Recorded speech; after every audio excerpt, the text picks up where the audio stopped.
नमस्कार, मृदुभाषी में आप सभी का स्वागत है और आप देख रहे हैं मध्य प्रदेश की खबरों का बुलेटिन सिटी एक्सप्रेस, जिसमें हम जिक्र करते हैं मध्य प्रदेश की तमाम छोटी बड़ी खबरों का। धार जिले के धर्मपुरी ग्राम खलगाट में बीते रात चोरों ने 3 मकानों के ताले तोड़ दिए, लेकिन कोई बड़ी सफलता उन्हें हाथ नहीं लगी। यही नहीं, चोरों ने एक सूने मकान में अलमारी को तोड़ा तो वहां भी कुछ उन्हें हाथ नहीं लगा। तो निराश चोरों ने घर में रखी बाइक और इन्वर्टर बैटरी लेकर फरार हो गए। बताया जा रहा है कि घर के लोग बाहर गए हुए थे। सुबह पड़ोसियों ने ताला टूटने की सूचना पर पहुंचकर देखा तो घर का सामान अस्त व्यस्त पड़ा था। पुलिस ने मौके पर पहुंचकर निरीक्षण किया है। वर्तमान में देखा गया कि एक तो मोटरसाइकिल और दूसरा इन्वर्टर और उसकी बैटरी और एक लॉकर की चाबी, 3 चीज़ें भी देखने पर पाया गया है। बाकी जो भी है अब पता करने पर मालूम पड़ेगा कि और कुछ इसमें से अपना कुछ नुकसान हुआ है या नहीं हुआ है, वो बाद में बताऊंगा। पुलिस को शिकायत दर्ज करनी चाहिए। वर्तमान में पुलिस आई थी, वो उनके द्वारा देखा गया और ये बताया गया है कि आप जो है थाना धामोद आकर अपनी रिपोर्ट दर्ज करवाएं। हाँ, चोरी की सूचना पे हम आए थे और इनके बाबूलाल रामेश्वर पिता बाबूलाल पाटीदार के यहाँ चोरी हुई। क्या कुछ चोरी हुआ? एक मोटरसाइकिल और इन्वर्टर गया है और लॉकर की चाबी। कितनी जगह ताले टूटे हैं, कुछ जानकारी लगा है कि 3 जगह ताले टूटे। बुखार, शरीर पर लाल धब्बे, जोड़ों में तेज दर्द और रक्तस्राव डेंगू बीमारी के प्रारंभिक लक्षण हैं। ये लक्षण दिखते ही तुरंत डॉक्टर के पास जाएं और इलाज कराएं। ये जानकारी सनावद के प्रसिद्ध डॉक्टर राहुल अग्रवाल ने दी है। उनका कहना है कि डेंगू संक्रामक रोग नहीं है और डेंगू के लिए कोई अलग से दवाई नहीं है। डेंगू पर नियंत्रण के लिए सपोर्टिव केयर की आवश्यकता होती है।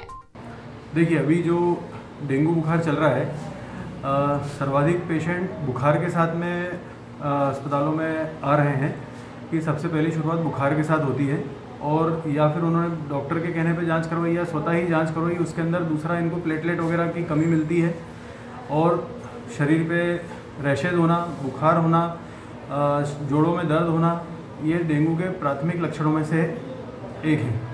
और दूसरा, जब जांच वगैरह करवाने पे प्लेटलेट वगैरह कम आए तो तुरंत डेंगू की जांच होना चाहिए और डेंगू के बाद इलाज शुरू होना चाहिए। डॉक्टर साहब, ये डेंगू मुख्यतः किस चीज़ से फैलता है? जी देखिए, डेंगू जो है मच्छरों के काटने से फैलता है। एडीज प्रजाति के मच्छर जो होते हैं उसके काटने से ये इंसानों में फैलता है। ये मच्छर जो डेंगू का वायरस है उसके लिए एक वेक्टर का काम करता है।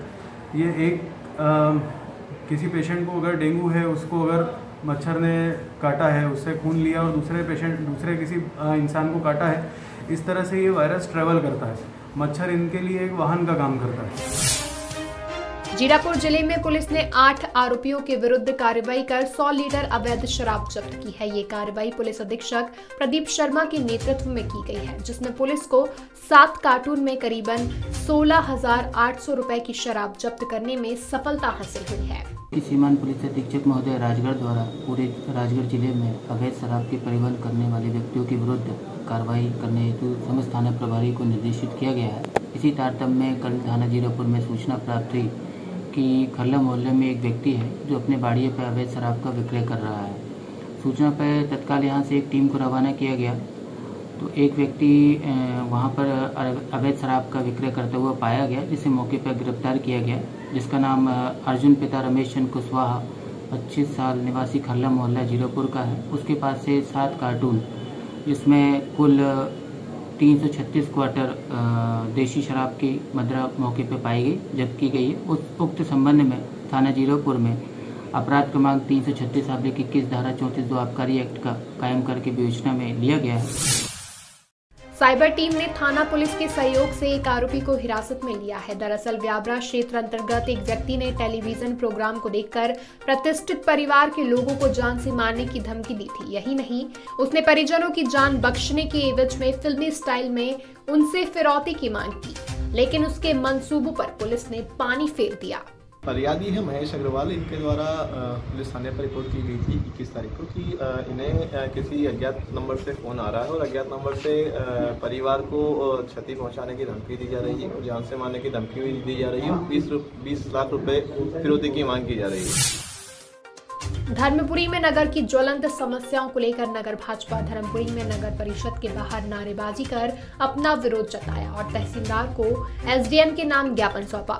ज्ञापन में बताया गया कि मटन मार्केट की वजह से गंदगी और बदबू बनी रहती है और नगर के मुख्य बाईपास चौराहे पर अतिक्रमण होने से दुर्घटना की संभावनाएं बनी रहती हैं। सर, कल भाजपा ने ज्ञापन सौंपा, समस्या कल नगर परिषद धर्मपुरी में भाजपा के कार्यकर्ताओं द्वारा ज्ञापन प्रस्तुत किया गया है, जिसका हम जो भी बिंदुवार जो समस्या बताई गई है उसको हम गंभीरता से लेते हुए उसका निराकरण करने का पूरा प्रयास करेंगे। सर, आवास योजना आपने अपने देने की बात की है। आवास योजना में तो जो शासन से राशि प्राप्त होती है वैसे वैसे हम पात्रता अनुसार जिसकी जो प्रोग्रेस है उसके अनुसार हम डालते जा रहे हैं। नगर परिषद में हो रही अव्यवस्था अनियमितताओं के खिलाफ कल भारतीय जनता पार्टी नगर और मंडल के पदाधिकारी कार्यकर्ताओं द्वारा ज्ञापन सौंपा गया, जिसमें प्रमुख रूप से प्रधानमंत्री आवास योजना, जिसमें मंशा ये प्रधानमंत्री जी की कि हर पात्र व्यक्ति को छत मुहैया कराई जाए, लेकिन धर्मपुरी नगर परिषद द्वारा इसके ठीक विपरीत काम किया जा रहा है। पात्र व्यक्ति छूट रहे हैं और एक ही परिवार में 2-2, 4-4 व्यक्तियों को आवास योजना का लाभ देकर इस योजना के साथ खिलवाड़ किया जा रहा है। इसके खिलाफ कल हम सब ने ज्ञापन दिया। दूसरा, नगर के बीचों बीच बस स्टैंड के पास मुर्गा मटन मार्केट, जिसके कारण बहुत ज़्यादा गंदगी है, बदबू है, जिसके कारण आसपास के रहवासी व्यापारी सब परेशान हैं। उसको शीघ्र हटाने के लिए हमने ज्ञापन में उल्लेख किया। बार बार इसके पूर्व में भी निवेदन हम कर चुके हैं, जिससे बीमारी फैल रही है। वर्तमान में डेंगू, मलेरिया जैसे रोग जिनका प्रकोप नगर में बढ़ता जा रहा है, उसके बावजूद नगर परिषद अपनी लापरवाही दर्शाते हुए इस प्रकार से इनको नहीं हटा रही है। कहीं ना कहीं उन्हें और उल्टे संरक्षण इनके द्वारा दिया जा रहा है। इसके खिलाफ भी कल हमने ज्ञापन में उल्लेख किया। भारतीय मलखंभ फेडरेशन द्वारा 25 से 30 सितंबर तक उज्जैन के माधव सेवा न्यास में मलखंभ नेशनल चैंपियनशिप का आयोजन होगा। इस चैंपियनशिप में देश के 28 राज्यों के 700 खिलाड़ी शामिल होंगे। इसमें महाराष्ट्र, गुजरात, मध्य प्रदेश, तमिलनाडु के खिलाड़ियों के बीच कड़ी स्पर्धा देखने को मिलेगी। निष्पक्ष प्रतियोगिता आयोजन के लिए देश के विभिन्न राज्यों के 100 ऑफिशियल शामिल होंगे। अखिल भारतीय स्तर की मलखंभ प्रतियोगिता का आयोजन 25 सितंबर से 30 तक किया जा रहा है और ये फेडरेशन की राष्ट्रीय प्रतियोगिता है।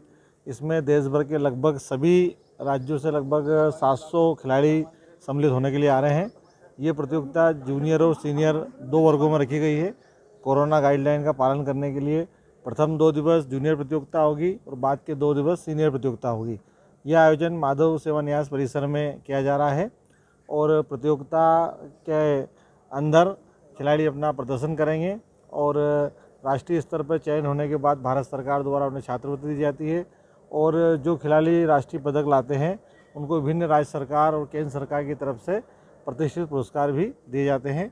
इस प्रतियोगिता में सम्मिलित होने के लिए हमने भारत सरकार के खेल मंत्री जी को, मध्य प्रदेश सरकार के खेल मंत्री जी को सहित तमाम अतिथियों को निमंत्रित किया है।